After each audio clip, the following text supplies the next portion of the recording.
Shalom, my Hebrews and Hebrews. This is Oilfield Disciple, and right now we cruising with Jesus.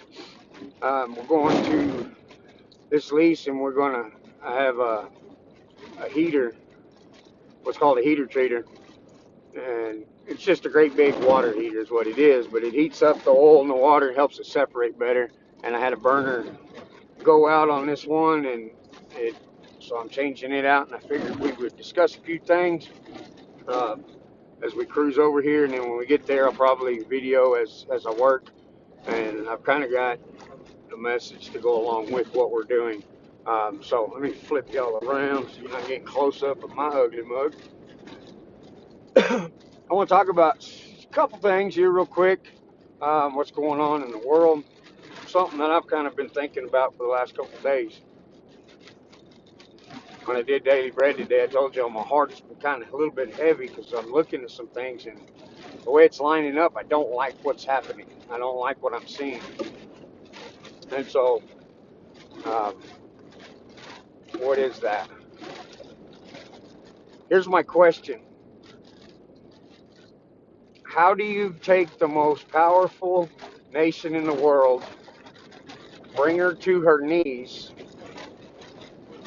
shut her down, all of her citizens, lock them up without a shot fired? All right, so let's go back. 2001. President George W. Bush Jr. has just been elected to the White House.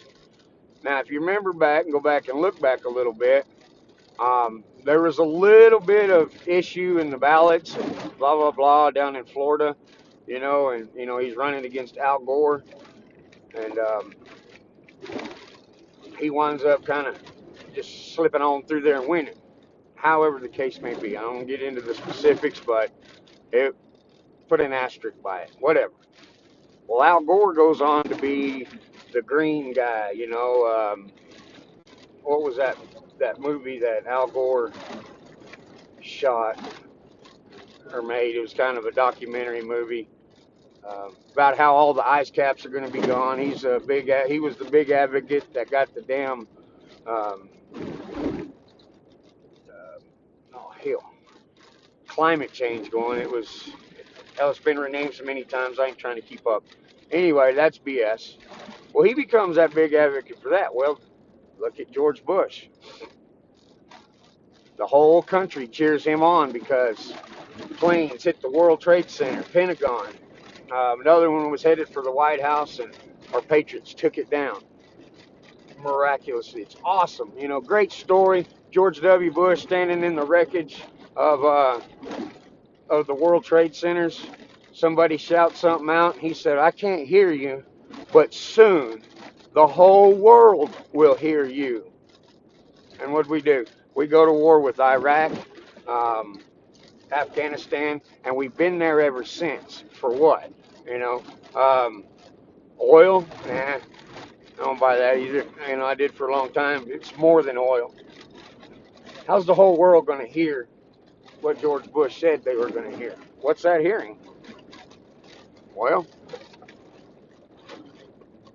let's kind of put all these puzzle pieces together.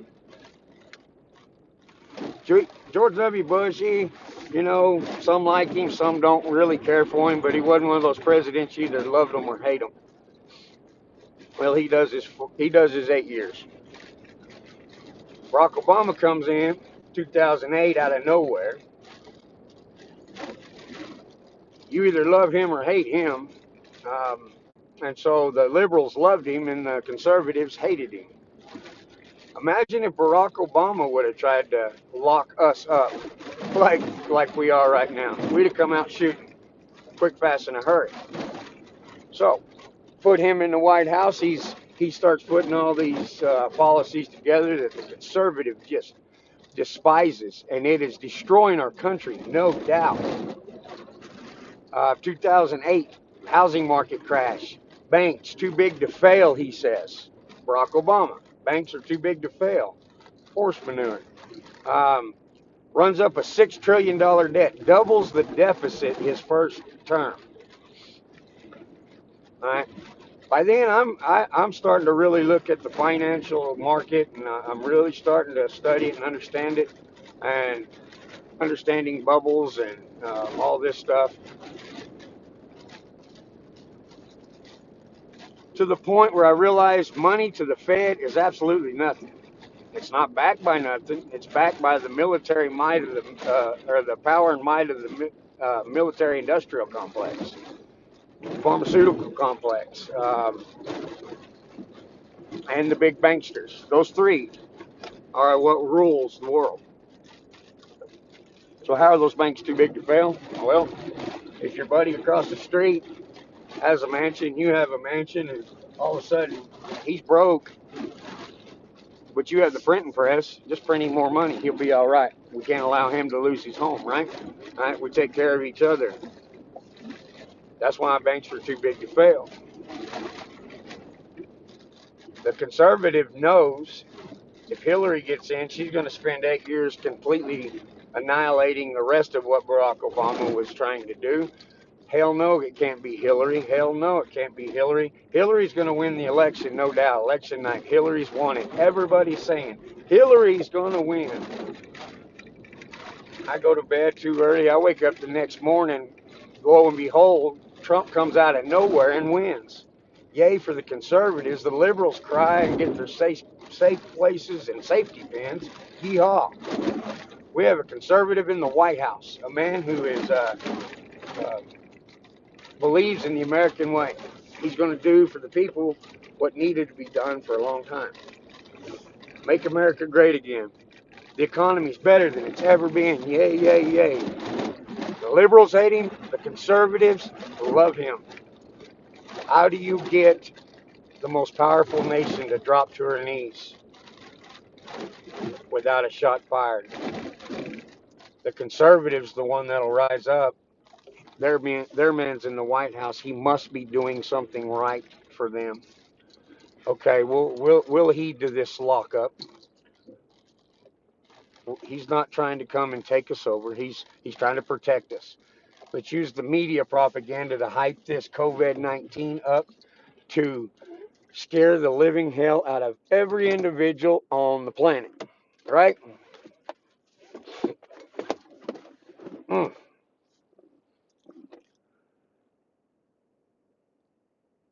It got me for about 4 or 5 days. I really thought, by looking at what was going on in Italy and what they were showing on the news and the media, and even the what do you call it, individual media off YouTube, ones that really I trust what they say. Um, they're saying, look at Italy, look at Italy. This could be us. Everybody's searching the truth out because we know deep down inside something's wrong. Every other day, it's a new truth appearing, and I've made this video before on that. What's going on? Well, the conservative's still sitting in his home with his ARs and his cache of brass and lead. No need to rise up because our man's in the office. He's not coming for us. Let's lay down.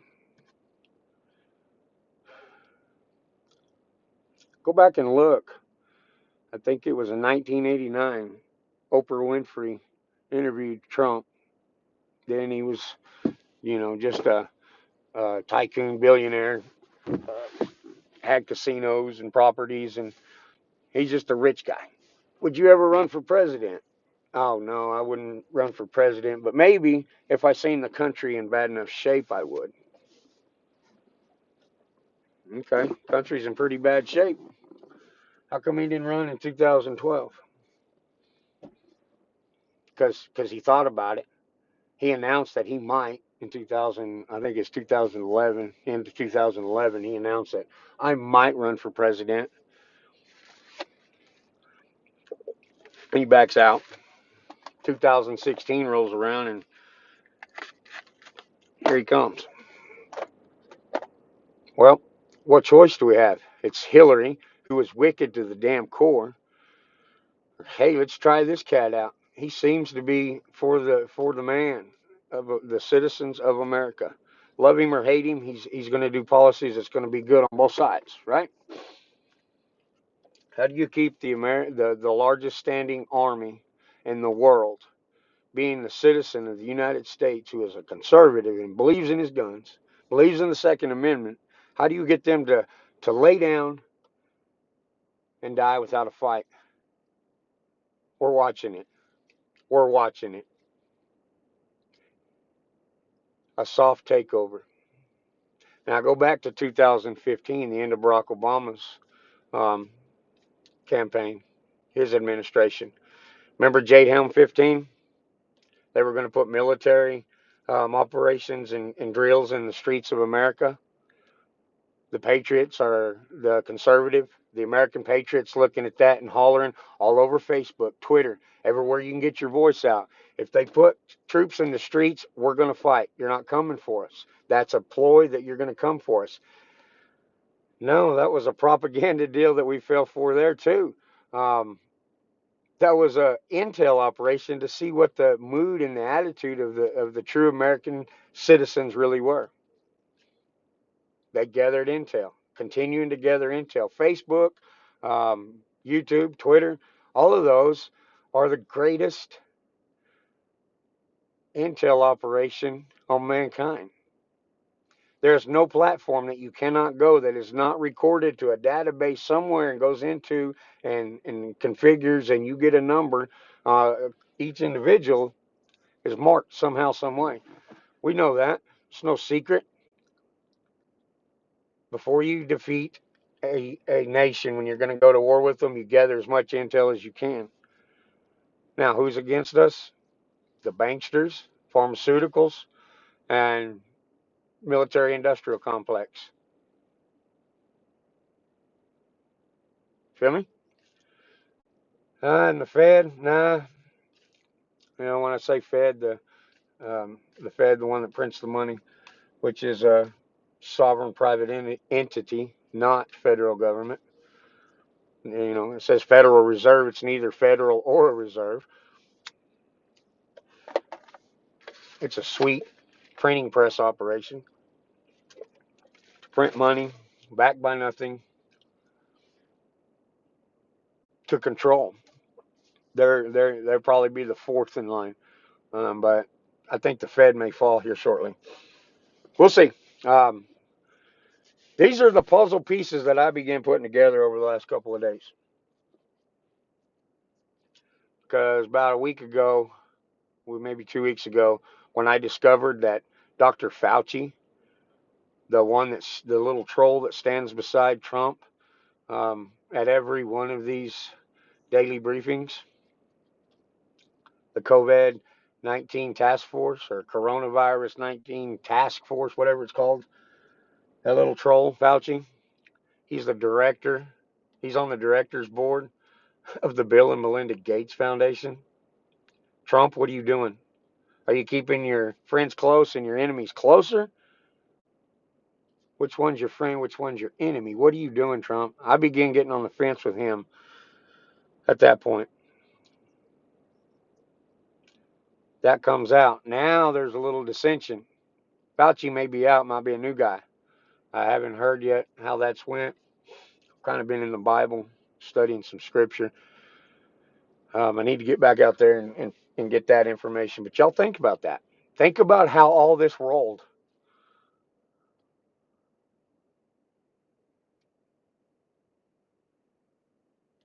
Think about it. What are they doing to us?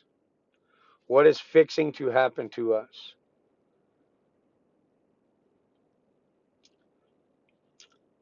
Trump looks like the good guy by not demanding federal control of all of the states, allowing the individual governors to govern their people as they see fit.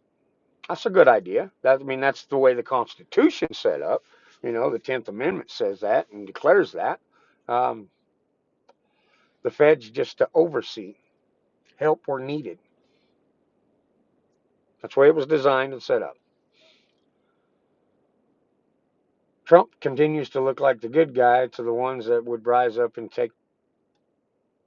It'd be a hell of a battle. Bloody and nasty, and I don't want to see it. But I don't want to see this soft takeover of America neither. Not only America, the whole world. 128 nations in lockdown? How do you accomplish that?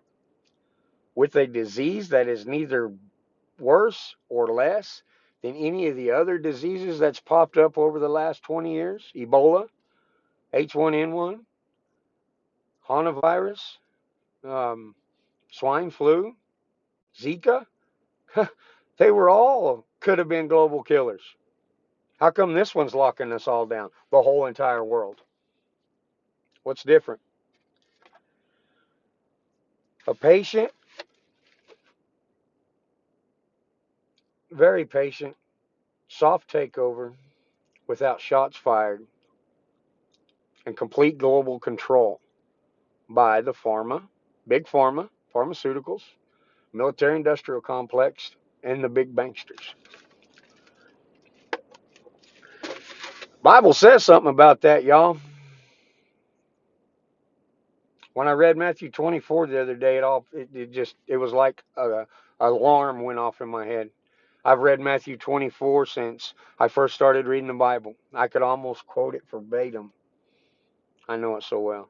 And I never seen the pieces fall into place like I seen the other day when we read it in our daily bread. And it was an accident. I shouldn't even have read it that day. I should have been reading 23, Matthew 23. I didn't do it on purpose. I went from Psalms 24 to Matthew 24. Just, I had so much in my head. And pieces fell together. So y'all take what I have said here. You go do some research. Go look at all this. You put all these pieces together and see what you come up with. I'm just presenting this is where I'm at right now.